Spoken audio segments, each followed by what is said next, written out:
Once again, the Minding Your Business podcast is brought to you by the Binge podcast network, the Binge on a binge.com. Check out all the exclusive content from many of the great podcasters. The Startup Life podcast with Dominic Lawson. Congratulations to him for securing a great opportunity with Target, which is one of the largest retailers, as you know, here in the country.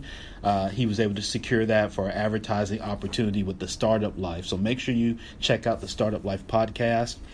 Check out Let's Be Real, Just Blurtin', Nothing But Buckets. Many of the podcasts quarterly there at onabinge.com. As always, Brooks Brothers Consulting, retail banking and business consulting, help you level up your financial institution, whether it's sales, service, operations, or employee engagement.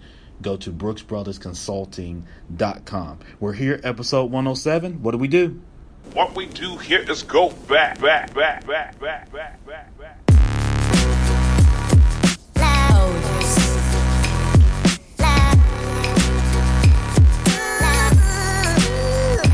Yes, again, I am your host, Champ Ron. This is the Minding Your Business podcast, coming to you on a Friday, the first Friday here in September, Friday, September 6, 2019. There's a ton going on. What's going on, Cuzzo? Lisa, how you doing? Tamika Herb, Makita's Cookies, coming up on their 20th anniversary. Shout out to you.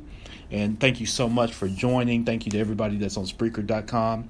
And listen, we don't want to waste any time today because I got a very special guest that I want to introduce.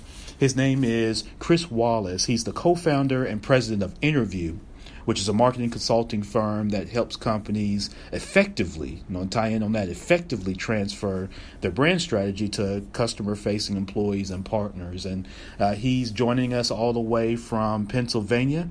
And we really want to learn and get some great nuggets from him, community. So make sure that you're taking notes and make sure that you're ready to make it happen. Derek Watson, what's going on, man? How you doing? Thank you for that information earlier. So without any further ado, I want to bring in Chris Wallace. Chris, are you there? I am here, Ron. How are you? I'm doing phenomenal, my friend. How you doing? Good. Do you mind if I call you Champ? I prefer to call you Champ. Yeah, that's what they call me. So, yeah, most definitely do that. Most definitely. So, Chris, I appreciate you taking time to join the show. And, you're a busy guy, so we want to get right into it. So, talk to us a little bit about, how you got started in the business, where did InnerView come from, and, really what's the essence of what you guys do? Yeah, so like a lot of people, I'm sort of an accidental entrepreneur. I didn't roll out of bed one day and see the light and decide that I was going to start a business. It really happened through a bunch of circumstance. But I was in a corporate role, and was going to be displaced through a corporate merger. Was going to have to move to a place I didn't want to move to. Oh, yeah. And what ended up happening was I took basically a contract role, and as a one-man band, as an independent contractor for that same company, it ended up turning into them needing a lot more help with what we were doing. And essentially what we were doing and what we've been doing since is really helping organizations when they're bringing new things to market, when they're launching new products, new services, rebranding, anything that relates back to their brand and to their, really their go-to-market strategy, helping make sure that their frontline teams are prepared with the right messages, prepared with the right behaviors in front of customers, and really helping drive that brand experience down through every single time to the customer. Gotcha. And so, Chris, as you're doing that, because that's very similar to what I do in terms of with financial institutions, whether it's banks or credit unions, is helping their frontline teams level up. And because I've got a lot of that background, right? And so, what kind of led you to kind of get to that piece of it? Because a lot of times marketing firms focus solely on the business itself, the overarching marketing strategy and helping to develop that. But I don't typically see a lot of organizations that help the actual executioners of that, right? The people that actually go out. Because it's one thing to have a strategy on paper or put it on your website, you know what I mean, all that type of thing. It's another thing to then go out and actually execute it and measure it and then come back and say what worked and what didn't work. So I find that intriguing that you guys do that. Well, I'm going to tell you a story. I'm going to give you a little anecdote that I think highlights why we're so passionate about this. I have a 6-year-old son, and my 6-year-old son is happy to play any sport that has a stick or a ball or anything where he can be running around being a little boy. He's happy. Right. And he blew out a pair of sneakers. He blew out a pair of Nike sneakers after about 2 weeks. I mean, really, like, they just fell apart. And I took him back to the Nike store where we bought them. And the person behind the counter told me all the reasons why he couldn't help me.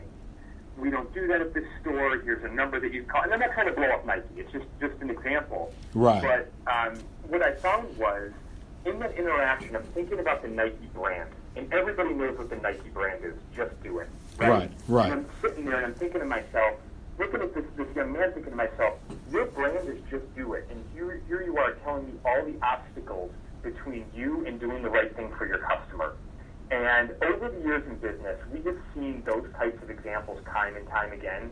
And companies that invest so much in their brand, through advertising, through digital marketing, through all sorts of different activations of their brand, yet that person who stands in front of the customer can be the difference between somebody loving that brand and hating that brand.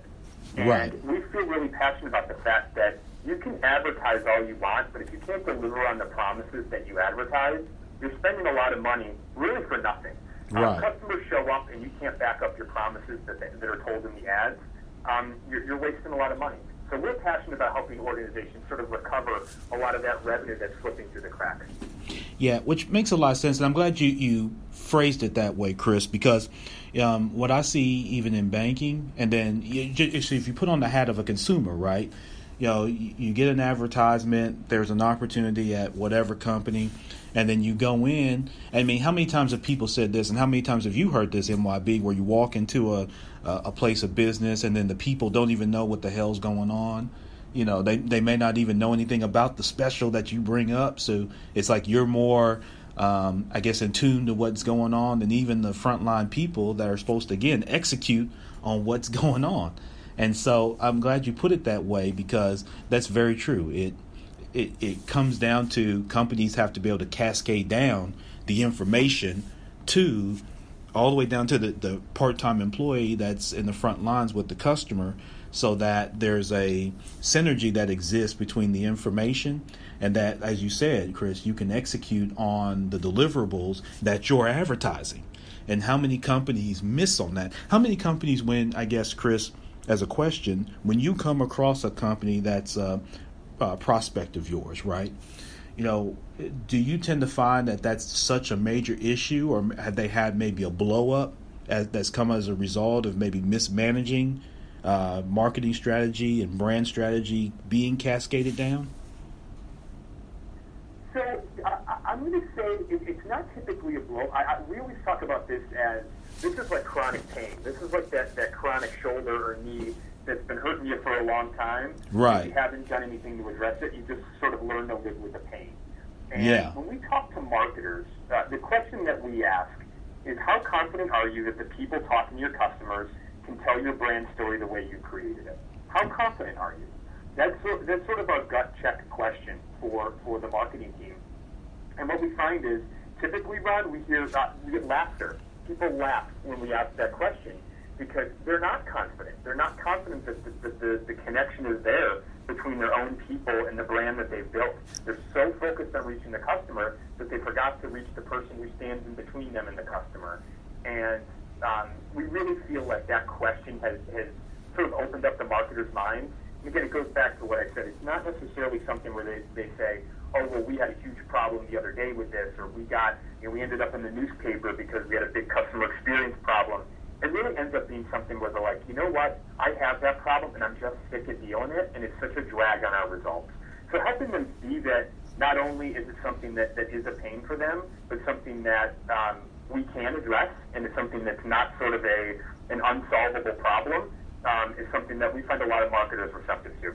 Yeah, absolutely. And so, I'm thinking through this, even as, those of us that are on the phone that are business owners, or those of us that are working for companies that are listening to this podcast, that information becomes so critical. And, it's making my head spin a little bit, Chris, as to, when you come across a customer, or as a prospect, do they tend to have any kind of quantitative data that suggests here's why we need to connect with InnerView, because we're losing every time we do one of these promotions, we're losing $5 million a quarter because we're having to do all these refunds, or we're having to put things on back order, or we're having to, whatever it is. Do you find that they come with measurable results like that, or is it just kind of a gut feeling that they have where they say, I think we can do a little better, and InnerView can help us do that?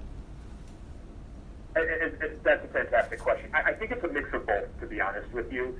I think every organization can trace back and say, we really think we could be converting better. And when we think about the metrics that we want to be measured by, and the metrics that we're going to track, it really does come back to conversion. When you have the opportunity to stand in front of a customer and deliver your message, if you've done all the brand work and all the positioning and all of the great messaging around your brand, and you can get that story down to the person at the front line, and they can tell that story confidently and consistently, they're going to win deals a larger percentage of the time. It's not a hard equation. So a lot of times what we find is the organizations that we're talking to, they fundamentally have a problem or a belief that they should be converting a higher percentage of interactions or conversations than they are. We've seen it now. We do work in the banking space as well. I think we're going to have a great offline conversation, Ron, about talking shop about what you do and what we do. Yeah, absolutely. We've seen it in the banking space. We've seen it in the luxury goods space. We've seen it in the consumer product, consumer manufactured goods space. These organizations who have great products, great ideas, great new services, all these new things that they bring to market, but the story doesn't get told at the front lines. And the reality is, when you're talking about conversion, 1%, 2% more conversion for most of these companies is a lot of money. And that drives down their cost to acquire. It improves the overall effectiveness of their marketing spend. So at the end of the day, we're talking to people who believe that their conversion can and should be higher. Yeah, absolutely. And today, Chris Wallace, co-founder and president of InnerView, is our guest today. You can connect with them at InnerView. That's InnerView Group.com. Chris, let's switch gears just a little bit with me. I've heard this term come up in some different conversations. I was wondering if you could maybe clarify it for me. The term of brand dilution. Can you educate us on what that is and how that affects businesses? Yeah, I mean, brand dilution is pretty simple. Organizations spend a lot, like we talked about, to market their products and services. And a lot of the companies we work with are on the consumer side. So these are companies that are spending, in some cases, hundreds of millions. Our biggest client spends hundreds of millions of dollars on advertising. And they're spending all this money on advertising. And they tell one story directly to the customer. Then when the customer says, okay, I like what you're saying, I like the draw, I like the hook that you're telling me, and then they show up to engage with the company. It could be online, it could be over the phone, it could be in a retail store, whatever that touch point is. When the customer shows up to engage, what they hear is something very different than what they heard through the advertising or through the marketing. That's the dilution that we're talking about. The lack of consistency, the degradation of that story. People will often say it's like a game of telephone. And that's really what it is, where, a whisper down the lane, where the person at corporate says, well, we can advertise this and blast it out to our customers. And the customers like what we're saying. We work with a national pest control company that is in the midst of a repositioning campaign, and they push out all this advertising, and it's resonating with customers. And then when one of their technicians shows up, or one of their customer service reps answers the phone, there's a big disconnect between what the brand promised and what the person is experiencing. That's the dilution that we're talking about. And that's what we spend a lot of time and effort to study, is really how bad of a problem is that. Yeah. And with that, being a problem, Chris, one of the questions that I have is, why do you feel customers struggle so much to tell that consistent brand story? So you talked about a lot of the issues centers around the inconsistencies, right? And the inconsistencies are generally, I guess, tied to the impairment of communication, or the impairment of information flowing from the visionary level at the CEO, kind of executive VP level through middle management and then down to the frontline teams. So, why do you think that's such a struggle to be able to make that consistent, particularly in today's environment where you've got all the communication? It's not like you got to send memos, right? I mean, you've got, you've got emails, you've got all kinds of different ways to meet remotely. So we've got all this technology that allows us to communicate much more efficiently and at a much lower cost. So why, with all of that, is it become, I guess, harder for companies to tell that consistent brand story? You just told the story of why it's harder, and I will tell you why. What we're finding is the efficiency of the communication and the speed at which organizations, companies are bringing new things to market. The banking sector is a great example. Yeah. Companies are trying to diversify their revenue as much as they possibly can. They don't want to be one single commodity product. They want to have a whole suite of services and products.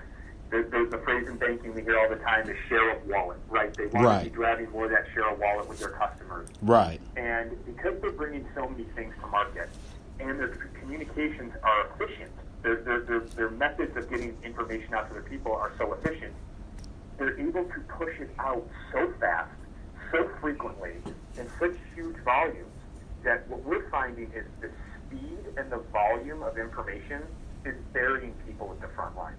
They're not able to keep it straight. Yeah. And again, I think the banking sector is a great example. You think about all the different products and services that your typical relationship banker in a branch is able to offer. Right. And it's such an extensive product suite, and they keep launching more, and then they add new promotions, and they change the price, and they do a quarterly promotion. And all these messages are changing so fast, and they're pushing it out through these efficient means.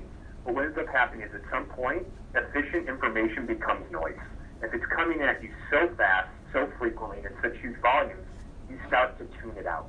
So one of the things that we do with the companies that we work with is look for ways to go around that noise. And in some cases, we're going back to much less efficient, and in some cases, less cost-effective ways of getting the message out. But what we're finding is by changing the way that people see and consume the information, we're able to get their attention again.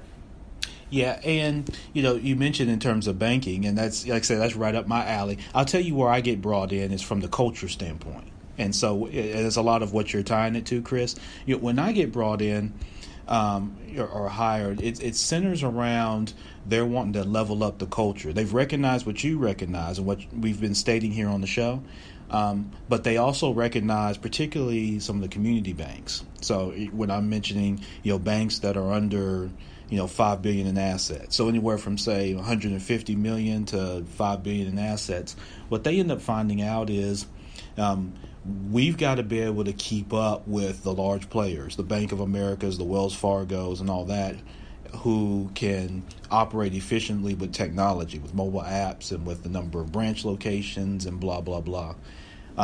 But when I come in, it's the culture of what you're saying is they cascade so much information down. And again, I'm 17 years as a banker, and so I groomed through the retail bank. And so I started as a teller, went through management trainee, managed my first branch at 24, went all the way up to the executive level where I had 10 branches and 96 employees, including a 20-seat call center.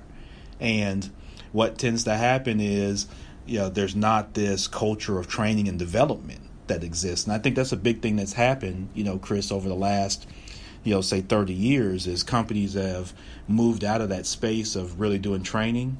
And the banking industry is a great one to talk about with this because it's very homogenous. And so last 30 years is all they've tried to do is just pluck each other's talent. And so the problem with that is when you're moving one side of the engine so fast, because you're bringing in new products, like you say, you're repricing CDs every quarter, you're coming in with new products on this, new products with that, and you're asking your $25,000 to $45,000 a year employee, in the case of the banking industry, to process 150 different combinations with every customer that walks in the door. And so, what you're saying is exactly spot on, is that it's kind of tying to that culture of companies recognize that at the end of the day, we've got to have this frontline staff, that's really bought in, and we've got to somewhat kind of dead some of their noise in some senses. And so when you're defining brand dilution for us, I'm kind of taking away that it's kind of, taking away a little bit of the efficiency of the way things are going out, to slow that part of the engine down just enough so that the frontline employee can really keep up. And actually be able to deliver. So it kind of reminds me of how Chick-fil-A blew up. They didn't blow up by selling you everything that they could make a chicken out of, right? They basically had a menu that says, here's what we do. We sell nuggets, we sell sandwiches, we might sell a chicken salad, but that's it. And everything's based off of that. It's not, we don't have 200 different chicken products with chicken fries and chicken nachos and chicken blah, blah, blah, right? And so I see companies starting to do that. And so I appreciate that explanation. Do you see companies buying into that brand dilution? We do. We think the phrase I always use, Ron, is we're early to the party, but we're at the right party. We really see organizations recognizing that brand is starting to, that the phrase brand, and some people, it might give them a little bit of a nervous tick because people don't necessarily know exactly what the word brand means. But we're seeing brand encompass a lot more than just advertising and marketing. Right. It's getting out into the mission, vision, values of an organization, really into their culture and DNA. And you look at the brands that do this so well. You look at the Southwest. You look at the Patagonias. Companies like that where brand is just it literally is their DNA. Right. And other organizations that struggle to capture that, they're realizing that if they don't, and there's one phrase that we haven't really mentioned that I think is so critical to bring up here, and I see it on your website, and that's customer experience. Yes. These organizations, you think about the products and services that we're talking about, whether it's banking or consumer products, you can get the same product or the same service or similar quality, similar price somewhere else. You always have another option. Right. And when we think about what's going to differentiate these companies going forward, it is how well your people and your experience lives up to the promise that you are making. Right. If it lives up to the promise more times than your competitors, you brought up Chick-fil-A is a great example. Chick-fil-A delivers an experience that connects with people. And you can get a chicken sandwich or nuggets or a shake just about anywhere. Right. The fact that you go there and they exceed your expectations for that experience, that is their currency. That's what they're not saying we have the best chicken sandwich. They're saying you're going to be happy when you leave a Chick-fil-A. And that's true more times than not. So that's how they're winning. They're winning on experience. And I think that when you think about brand dilution, the biggest problem, if your message to the customer is not matching up with the experience, it's going to be the way the customer judges you. And they judge you on your experience. And if you hear, we have a client who told us recently, we have to stop having our customers train our call center agents on the products. Think about that for a second. Yeah. The customer sees the advertisement. They call in to ask about something, and then they're the ones telling the agent more about the product than they knew before. Right. That's a real problem. That is a degraded experience, and that's what brands are going to lose. Yeah, exactly. And that's also because, not only does the process move fast, Chris, on the company's end, but the way they deliver it to the, to the customer is just as fast as the way they deliver it internal to the employee. And so sometimes the customer can pick things up, really quick, and they can begin acting on that information really quick. And it creates that dichotomy of, and I've seen this. I used to train call centers even up in Detroit, where I would come in and the spigot gets turned on, and now calls are routing in, and people are sitting there with information in front of them and sitting on their couch or at their desk, and the agent doesn't even know really what the hell's going on, and now it creates, like you say, that customer experience is impacted, and like you say, the alternatives are all over the place. And so really what you and I are speaking to is culture. And I know that's a broad term, but, I think folks like you and I, your team, my team, we're going into these organizations and helping them get a realistic kind of view and opinion of, their culture and how it cascades. And some of this is different because I bet you if you go back 100 years ago and you ask Henry Ford, who was probably walking the plant, the Ford plant, and he lived amongst his employees, and so he could cascade information down, and then he was on the front line. At a lot of these banks, the CEO doesn't even know how many damn branches he's got in some cases if it's not a marketing person telling him, right? And ask a lot of these CEOs the last time they visited a lot of their branches. And again, we're just using banking as the example, but I come across banks that, not so much the smaller ones, but these mid-size and then really large super regionals, the CEO's never been to some of the branches. Never see. So, and not just the CEO, the executive team has never visited. Or when they do, they make it such a corporate thing, Chris, that they, I remember I was at a bank, I won't name it, but you'll find this funny. The CEO was going to come in town. They wanted to do everything, including changing the pH balance in the damn soil. They came out, wow. Whoever knows how much money they spent, they came and changed the soil at the headquarters in this market here. I'm in Memphis, Tennessee. The CEO was coming weeks ahead of time. They painted, they changed the soil, they switched out TV. I mean, they did everything just for this guy to show up for maybe 20, 30 minutes, shake some hands, take some pictures, and just kind of go. And you're thinking, I bet you they had to have spent, I don't know, $50,000, $60,000, $70,000 on this guy's visit, just sprucing up stuff for this guy because he comes once in a millennium, right? And so, but it tells you the disconnect, right, to what we're speaking. That's the reason I bring up that example is because it's a disconnect between companies realizing now that, you've got to have some kind of connectivity to what's going on the front line. Otherwise, what are we doing here? Why are we spending millions of dollars on, marketing and advertising campaigns, like you say, only to not deliver? So I'm glad you're in this space, my man, and that you're helping bridge this gap. Well, I appreciate that. Yeah. So Chris, as you shared a lot of great nuggets today and that sort of thing. What are maybe 2 or 3 best practices? We've got an audience here. We've got people that are listening, people that are traveling, people that are in gyms, people coming home from sales calls, people who took the day off, and some are business owners, some are working 9 to 5. They're in cubicles, they're in offices. What would you say? There are 2 or 3 best practices in business that they can take away from and implement. Well, the first thing, I don't think that it doesn't matter how big or small your organization is, really gaining an understanding of what your story is critically important. And I've learned this the hard way. InnerView is really my 3rd chance at building a business. I sold a business previously, then tried to help build the business that I sold it to, and ended up starting InnerView really to take what I learned over the years and really hone the story and hone the positioning of it. So I think that getting your story straight, it's got to start from the top. You've got to know what you want to say.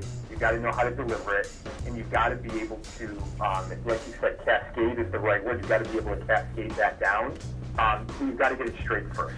So putting in the time to really understand what your story is, what your differentiators are, what your positioning is critically important.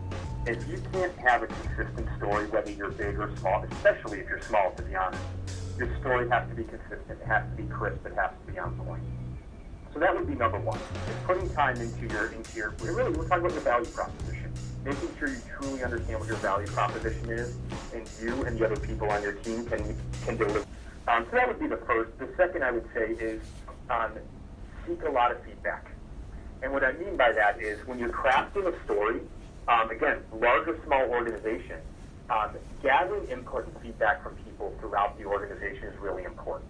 What we do at InnerView, we have a trademark process and tool called the brand transfer score. what the brand transfer score does is we take a company's brand, their brand promise or a product, and we can assess the viewpoint of the corporate team and then compare it to the viewpoint of the frontline team. So think of it as like internal market research, right? Just as you'd ask a customer what they think of something, we ask the frontline teams what they think of something. Then we do a statistical comparison of what they say compared to what the corporate team says, and we tell them statistically how misaligned they are. Oh. To what degree do they see it differently than the people back at corporate? I love that. And the principle there is you've got to ask people what they think. You've got to involve people in the process. If you're not looking for feedback, the biggest challenge most organizations have is they assume. One of my favorite stories is I one time had a large consumer company, $5 billion public company. I had the head of learning and development for the organization say, why would we tap into our people for their ideas? Why don't we just tell them what to do and have them go do it? This is the head of learning and development. And my answer to that was, how do you know you're right? Right, exactly. How do you know you have the right answer? So gathering that feedback from others in the organization as part of the process of getting your story straight is going to do two things. One, it's going to make sure your story's better because you're going to mix some ingredients into that story that are going to make it richer, more interesting, more compelling. And right. then the second thing is you're going to drive the engagement level of those people you're asking way up. If they're involved in the process and they feel like they've helped to shape the story, their engagement level goes way up. Their ownership of telling that story goes way up. So it really, the two biggest pieces of feedback are make sure you hone your story and make sure you've got a really tight story to tell. And as part of that process, gathering feedback from a lot of people along the way, so you can learn a lot of different perspectives and help get the story right. Yeah, exactly. And I was laughing earlier, Chris, because I've heard that. So I've been, as someone, and again using banking as an example for this, as someone who's been in some cases one of the only people advocates in the room amongst executives. What you stated earlier is not uncommon at all. And, part of the reason I started my business, quite frankly, was because I was vocal in speaking up against that. You'll be surprised. Well, at least MYB, you'll be surprised. Probably not Chris. He's probably heard it all. But you'll be surprised at what's said in some of these boardrooms as it relates to people and the processes around people. Chris is exactly right. You'll have executives that'll literally will ask that question. Why do we want to get feedback from, our employees, particularly our frontline employees? Because again, there's a gap, and I kind of gave an example of Henry Ford earlier that, may be somewhat unique and it's 1,000 years ago, but it rings true that corporate executives used to be much closer to people. They used to be a little closer to them in salary, a little closer to them in where they lived and how they interacted. At these banks, the CEO has almost literally no chance of ever running into his full-time teller at some branch anywhere in any part of either of their lives. And so I think that helps create some of the disconnect that Chris and I are talking about. And quite frankly, as a best practice, what Chris is saying is be careful of that. Even while you're small and nimble, MYB, make sure that if you're the only employee in your company, or whether you've got 10 or 15 or 20, make sure that you're getting their opinion because it can go a long way. But Chris, I think you had something to add to that. I was just going to say the magic happens here when organizations, regardless of size, decide to start looking at their people as an audience to be won over and to be sold to, as opposed to an audience to be forced into compliance. And the old school way is to tell them what to do and expect them to go do it. And in our economy, in this day and age, especially with the millennial set and different generations coming up, they don't want to be told what to do. So involving them in the process and treating them as almost like a segment of your marketing strategy of people that you need to convince how great you are and how good your brand is for your customers, that's really where the magic happens. When organizations flip that switch from telling people what to do to focusing on convincing them, that's where we see real results and breakthrough opportunities. Yeah, most definitely. So today's guest, Chris Wallace, co-founder and president of InnerView. Chris, for those that may be interested in connecting with you further, how can they do so? Through our website, InnerViewGroup.com, and again, as Ron mentioned, it's INNERVIEW, not interview, like going for a job, but looking inside, interview. I'm cwallace at InnerViewGroup.com, so if anybody wants to reach out, you can also find me on LinkedIn. In Philadelphia, Christopher Wallace is not an uncommon name, so if you're looking for me on LinkedIn, look for Philadelphia. And right. I'm happy to connect with any of your listeners or anybody in the NYC community. Yeah, and I want to make sure too. I put it in the show notes, but I want to make sure too that people knew that you weren't the rapper Chris Wallace. Biggie Smalls come back to life. Notorious Biggie. Yeah, right. So you wasn't the notorious one, and we have. There's a guy that used to be a general manager. I think he's still with the Grizzlies, the Memphis Grizzlies NBA team. That's somewhat notorious here in town. Whose name is Chris Wallace. So. I had a chance to meet him once, Ron. Did you? Okay, yeah. Which was a pretty cool thing. Yeah, I was gonna say he's a pretty open guy. I've had a chance to meet him too, and he spent some time in Boston. Matter of fact, he was the architect of your last NBA championship team with bringing Kevin Garnett and Ray Allen and that whole crew to Boston. So anyway. Listen, Chris, thank you so much, man, for taking time to join me. I really appreciate it. I appreciate the insight. I love to be able to connect with you. I think you and I are a lot in the same spaces, although, I focus in from an industry standpoint on banking. Obviously you do that and then much more. So I'd love to be able to connect with you offline, man, and, best wishes personally and professionally to you. And, again, thank you again for taking time out. You're a busy guy, man, so I appreciate you doing it. Of course. Thanks for the opportunity, Ron. I really do appreciate it, and to your listeners as well. Yep. Excellent. Thanks so much, Chris. We'll talk soon, man. Okay. All right. Bye-bye.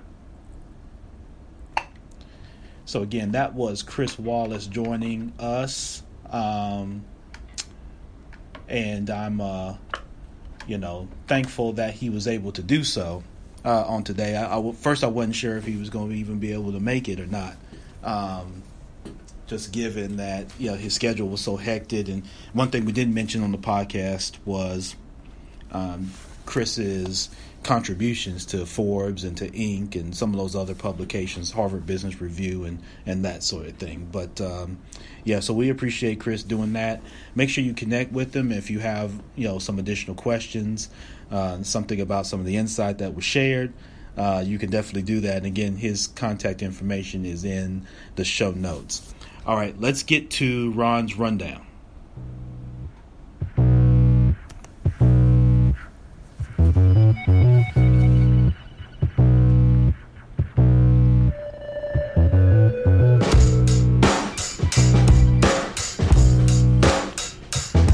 All right, folks, we're here. Ron's rundown today. I've got several things to jump into. Again, shout out to everybody that's on Facebook. Marcus Young, what's going on? Chef Fran, what's up? Dominic Lawson, we've already shouted you out, my man, with Startup Life. Congratulations again on the Target deal, my brother. Thank you so much, man, and appreciate what you're doing out here to help us all level up, man, and inspire us all. Kimberly Deal, what's going on? Steve, Karunda, what's up, Sora? Crystal, what's up? Shirley, Reginald, what's going on? Adam, John, DeMario, what's up? Eric, what's up? Shay Brown, what's going on? Skills and Heels. L, what's going on, my brother? Rod Selman, what's up, man? Erica, how you doing? Frank, what's up? Jimmy, Kaylin, The Law, Lawrence Thompson, what's up, brother? How you doing? Thank y'all all for joining on. I want to shout y'all out. Today on Run's Rundown, let's go through. LinkedIn came out with a list of its top 50 startups. And I'm not going to read all of them to you because I want you to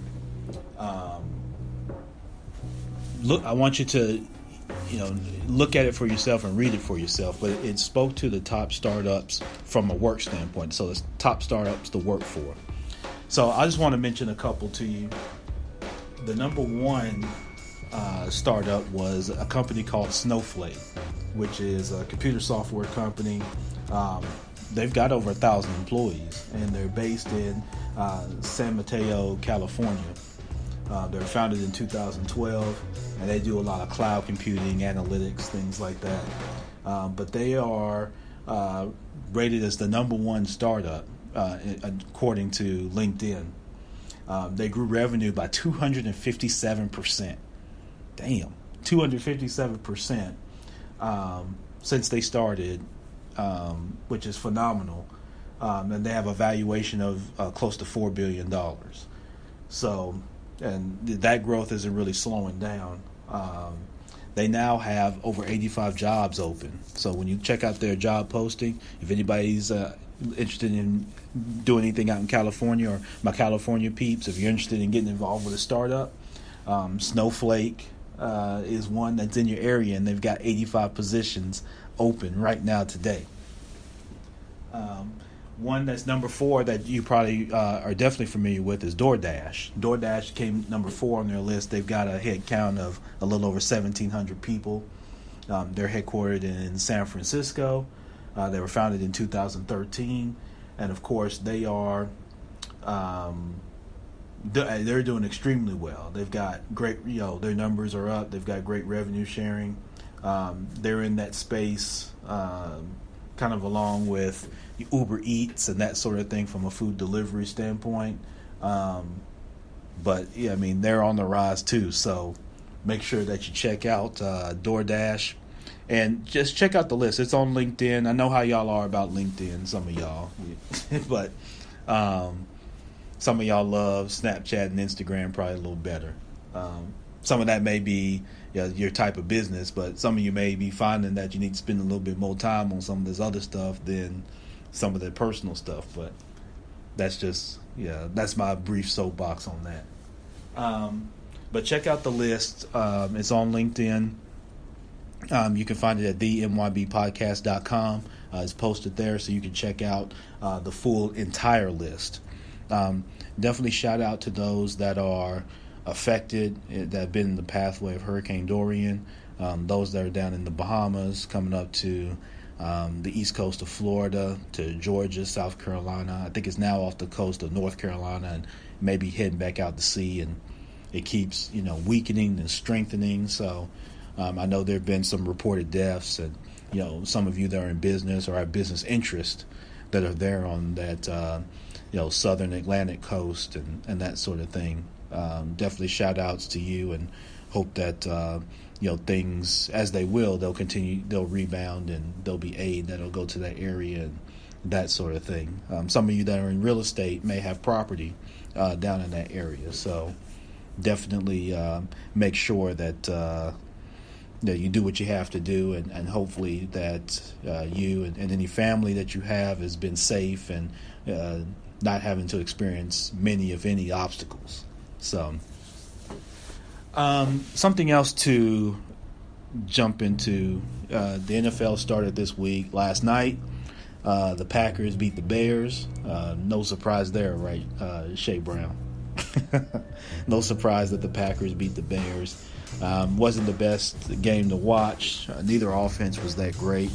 But the Packers defense, the Bears defense wasn't bad either, but the Packers defense was really good.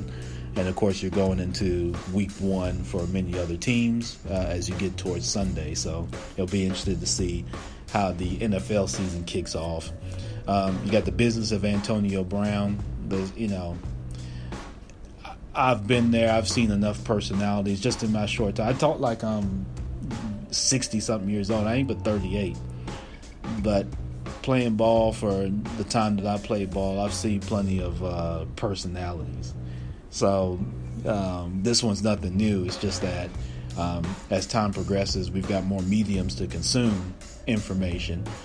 So what Antonio Brown is doing is nothing different than what Deion Sanders did 20, 25 years ago, or Michael Irvin, or Andre Rison, or any of those guys. The difference is that people can post about it. There's many more Stephen A. Smiths and Max Kellermans and those kind of folks around talking about sports all day long that you didn't have in, say, 1995, where you only really had Sports Center and the local sports guy. That's it, and then Sports Illustrated, and that's really all you had. That was before the internet, before Instagram, before Twitter, and all that. So none of this is even new. So it's even funny when some of those guys now that are in their 50s and they come in talking about how Antonio Brown's acting.